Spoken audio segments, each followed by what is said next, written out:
Good afternoon. The Secretary General will update you on today's meetings, and then we'll have time for a few questions. Secretary General. Good afternoon. We have just finished a meeting on Afghanistan with all our operational partners in the rescue support mission. NATO remains committed, and we continue to support the Afghan security forces with training and with funding. This helps the Afghan forces stronger so they can fight international terrorism and create the conditions for peace. We discussed last month's presidential election, and I welcome that the Afghan forces played a key role in providing security for their vote.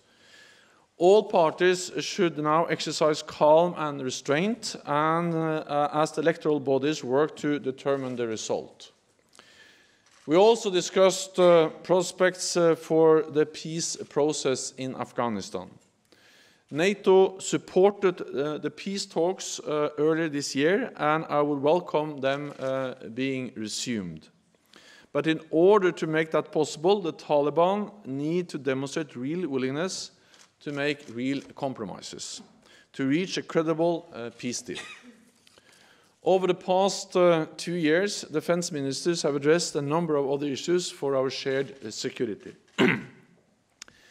This includes the situation in northeast Syria.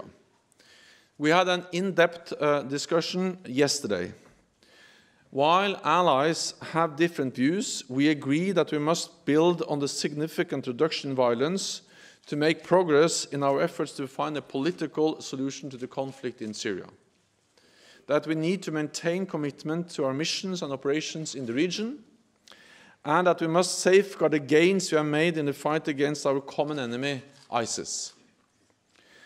I welcome the proposal. It is important that we continue exploring all means to achieve a sustainable solution on the ground. In this respect, I welcome the proposal from the German Defense Minister for a safe zone and increased international involvement. We also discussed, together with our partners, the European Union, Finland and Sweden, NATO's response to hybrid threats and our work to increase national resilience. Allies agreed an update to our baseline requirement for civilian telecommunications, including 5G.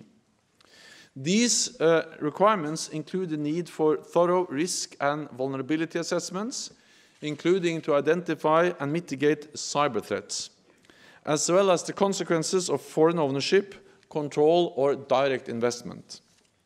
This is important because next-generation telecommunications will affect every aspect of our society, from transportation to healthcare to education, as well as our military operations.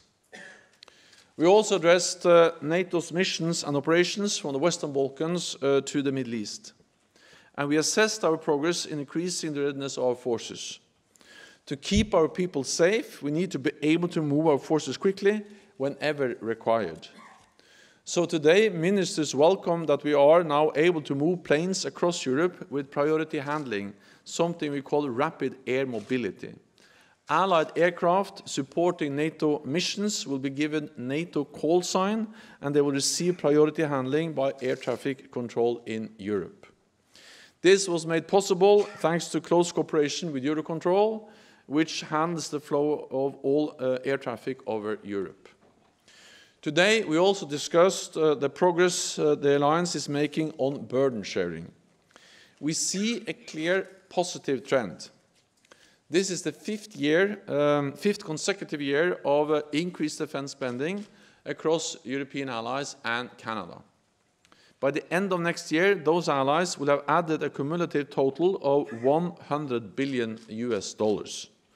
But we still need to do more, and this will be one of the main issues we'll address as we prepare for the leaders' meeting in London.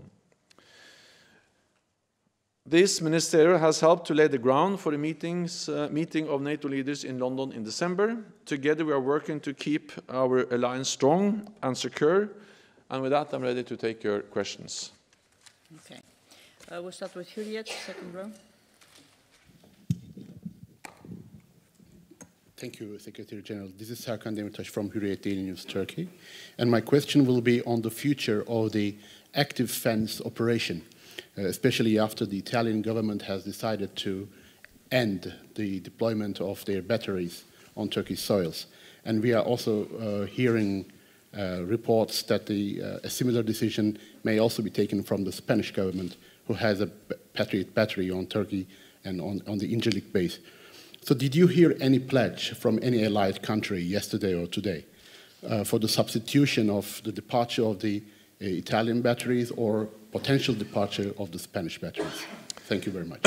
NATO allies have, for several years now, provided Turkey with what we call assurance measures, different kinds of support, more naval presence, port visits, some also presence on land, and also augmented Turkish air defenses. This has been done by rotation between allies, so different allies have provided different capabilities over several years, back to 2014. So the Italian decision is something they made this spring, is a result of the fact that they have been there for a long time, and it's a decision which has been taken several months ago as part of the fact that they have been there for a long time and their mandate is ending by the end of the year. Spain provides Patriot batteries. Italy has provided SAMP-T batteries. I expect that any extension of the Spanish presence will be taken in consultation with allies, and this is part of the normal rotation of allies providing different kinds of assurance measures and augmentation of the Turkish air defenses. Okay, we'll go to Salam Watanda. Yeah. Thank you. Yesterday, you mentioned that this ministerial will set grounds for the summit on recommitment on Afghanistan. Will there be any changes to the scope and scale of NATO's commitment to Afghanistan with a potential peace deal with the Taliban on the horizon? So what we have seen is that NATO allies and partners are committed to our mission in Afghanistan. And in one way, that's quite impressive that after 18 years, 29 allies and many partners stay committed to the train, assist and advise mission in Afghanistan. We do so because we stand in solidarity with Afghanistan, with the people of Afghanistan, but also because it is in our interest to make sure that Afghanistan doesn't become once again a platform, a country where international terrorist groups can train, prepare, plan terrorist attacks on our own countries. So we are in Afghanistan to protect ourselves, to make sure that we don't see anything similar to what happened back in 9/11 against the United States. And that's the reason why we are committed. And that's the reason why heads of state reconfirmed that commitment at the summit last year. Why actually all allies and partners did that today in the meeting. And not only did they say that they are committed, but allies and partners committed forces, troops, trainers, advisors to the Afghan security forces to help them fight international terrorism, fight Taliban, and to stabilize their own country. Having said all that, of course, we have constantly adjusted the size and the exact numbers of troops we have in Afghanistan. That's part of the constant work we have to do to optimize the mission. And we will continue to do that, also to make sure that we have a sustainable mission. So numbers may go a bit up and a bit down, as they have done before, but there is a very strong commitment across the alliance and from partners to continue to support Afghanistan, because we also strongly believe that the only way to reach a credible peace deal is to send a very clear message to Taliban that they will not win on the battlefield. They have to sit down and not only talk, but actually make real compromises for a real and credible peace deal. Okay, Tolo. Thank you so much, Mr. Secretary General. I am Hamid from One TV. How much the ISIS threat in Afghanistan, it is serious, because yesterday you also mentioned about that NATO will not let Daesh to become power in Afghanistan and take safe havens. And how much it is serious in Afghanistan after the post-peace process when the NATO and US and Afghan reached an agreement with the Taliban? If I understood the question right, it was about the ISIS in Afghanistan. Yeah. No, so that just underpins or underscores the importance of the NATO mission in Afghanistan. Because we have successfully been able to fight and defeat Daesh, or the physical caliphate, in Iraq and Syria. And of course, we don't want that caliphate to be re-established in Afghanistan. We see that ISIS is really trying to get a foothold in Afghanistan. They have been responsible for some horrendous attacks and violence against civilians in Afghanistan. And of course, we don't want them to really get a platform in Afghanistan. So that just adds to the reason why it is important that we continue, and that why we are committed to our mission in Afghanistan to help the Afghan security forces fight ISIS in Afghanistan and make sure that they don't establish a caliphate in Afghanistan. Tolo. Thank you very much. Miraqa Popal from Tulu News, Afghanistan. How much is the problem of corruption is serious in Afghanistan? About 2 months ago, U.S. upheld about $160 million to Afghan government.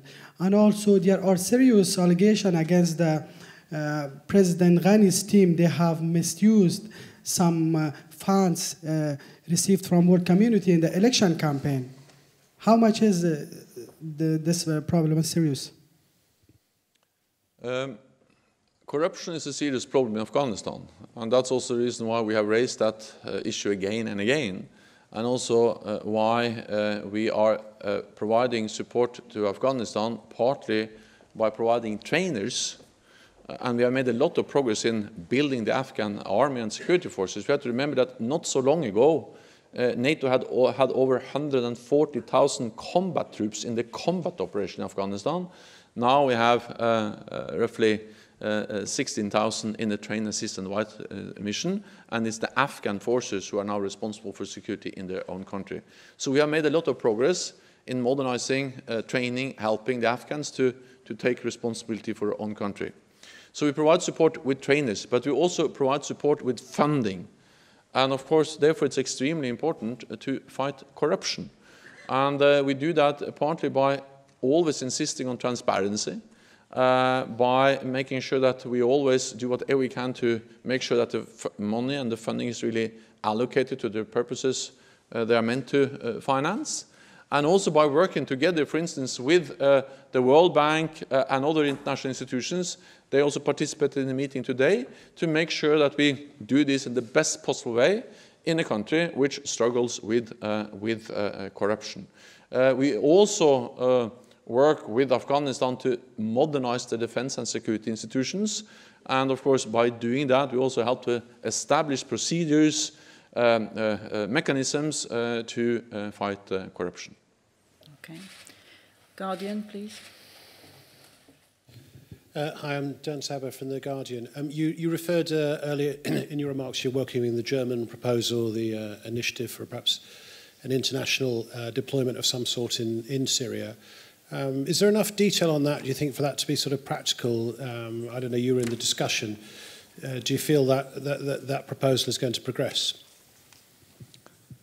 So I discussed this proposal with the German Defense Minister, Annegret Kramp-Karrenbauer, and she also discussed that with other allies during the meeting. I think we all welcome, and I welcome, proposals that can help us make progress on the ground in northern Syria. And we welcome the fact that we have seen a decrease in violence, but we need to build on that to create a more lasting and sustainable solution for Syria and the northeast of Syria. And therefore, I welcome her proposal to look into possibilities of an international safe zone and also for increased international engagement. Then it still remains some work to be done on the many different details, and of course also to garner or to collect the necessary political support. But again, the present situation in northern Syria is not sustainable. And the international community has a responsibility to try to address all the challenges, the threats we see in northern Syria, and therefore I welcome initiatives and ideas on how we can do that in a coordinated way as an international community. Washington Post at the back.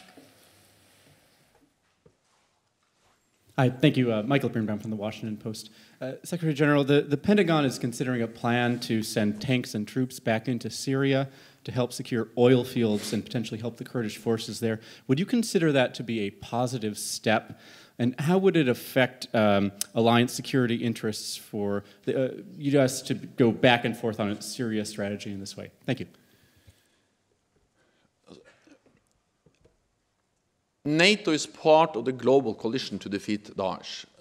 We work with our ally, Turkey, in that operation, and Turkey has been extremely important in fighting Daesh and enabling the progress we have made defeating or liberating the territory that Daesh controlled, both in Syria and Iraq. We provide support to the coalition, also with our AWACS planes, and we are on the ground in Iraq with the training mission. We are not on the ground in northern Syria. And therefore, I've always been careful about commenting exactly on how different allies are operating on the ground in northern Syria. I can just reconfirm that NATO is committed to fight our common enemy, ISIS. We will continue to play an active role, NATO and NATO allies, in the global coalition. We will provide trainees to our training mission in Iraq, as well as Afghanistan, which is also relevant because that's also about fighting ISIS. We will work for a political solution in northern Syria, but NATO will not, there has been no call for a NATO deployment of troops in northern Syria, and therefore I will refrain from commenting on how different NATO allies or the United States is conducting their activities in northern Syria. Dark-blooded lady at the back, yeah. Thank you. The NATO operation in Afghanistan, as well as the NATO-supported operation in Syria, is about fighting terrorism and protecting stability. Now the United States has withdrawn the forces from Syria. Are you worried that the same thing will happen in Afghanistan, that the United States will withdraw forces and leaving the responsibility to the European allies? And what will the consequences be if that would be the case? The situation in northern Syria and the situation in Afghanistan is they are very different because NATO has never been a NATO mandate or a NATO mission in northern Syria, but that's a totally different thing when it comes to Afghanistan, because we are in Afghanistan as a direct result of 9/11. We have been there because we agreed also to invoke Article 5 after the attack on NATO on the United States in 2001, and we are there as a result of an attack on the United States. So I think to compare the NATO mission in Afghanistan with the presence of some allies, but not many, in northern Syria, that's two totally different things. And the United States has reiterated again and again that they stay committed to the mission in Afghanistan. And we have also, but at the same time, it was stated by ministers in this meeting again and again that we went into Afghanistan together, we will make decisions on our presence there together, and when the time is right, we will leave together. We don't want to stay in Afghanistan longer than necessary, but at the same time, if we leave too early, the price can be very high. because then, first of all, it will also the people of Afghanistan will suffer if you have a new Taliban Sharia regime in Afghanistan. Second, we will suffer because it will weaken us in our common fight against the common enemy, international terrorism, ISIS. And therefore, that's a totally different thing. We continue to adjust, to assess the mission and make necessary adjustments, but we are very committed, and the United States has restated again and again that they are, of course, also committed to a mission which was actually triggered by an attack on the United States. Deutsche Welle, second row, please. Thank you very much, Yuri Shiko, Deutsche Welle. Secretary General, you said that ministers today updated these requirements for the civil preparedness for the civil infrastructure in telecommunications. So could you please explain what is new in those baseline requirements? And the second part to it, are there any concrete companies mentioned there like Huawei? Thank you very much. So, NATO decided a few years ago to have what we call, also to step up our effort to make sure that all allies are resilient. Because Article 3 of our founding treaty states clearly that allies have to be resilient. It's partly about having the necessary military forces, but also about being resilient and protecting civilian infrastructure. Based on that, we developed some years ago baseline requirements, 7 different baseline requirements for different kinds of civilian infrastructure, including energy, transportation, and so on. What we have done today is to agree revised and updated baseline requirements for telecommunications, including 5G. And what is new is that since the technological development is moving so fast, just to update them, these guidelines or requirements to reflect the technological change is a major undertaking. And we have had some of our best experts working on this for some time, and based on their advice, their recommendations, the ministers agreed updated guidelines. They're quite detailed and quite technical, but the main message is that, and for instance, the old guidelines didn't address 5G at all. Because that was, in a way, before 5G was so much a part of our modern societies. Now 5G is part of this. And the main message is that all allies need to have thorough risk assessments, including the necessary mitigation measures, procedures in place to protect against cyber attacks, and also assessments of the risks related to foreign ownership, control, and many other aspects of potential vulnerabilities related to telecommunications in general and 5G networks in particular. These guidelines is not about a specific country or a specific company, but they also establish some requirements which we expect all allies to meet, because we are dependent as a military alliance that civilian infrastructure, including 5G, is working in peacetime, in crisis, and in conflict.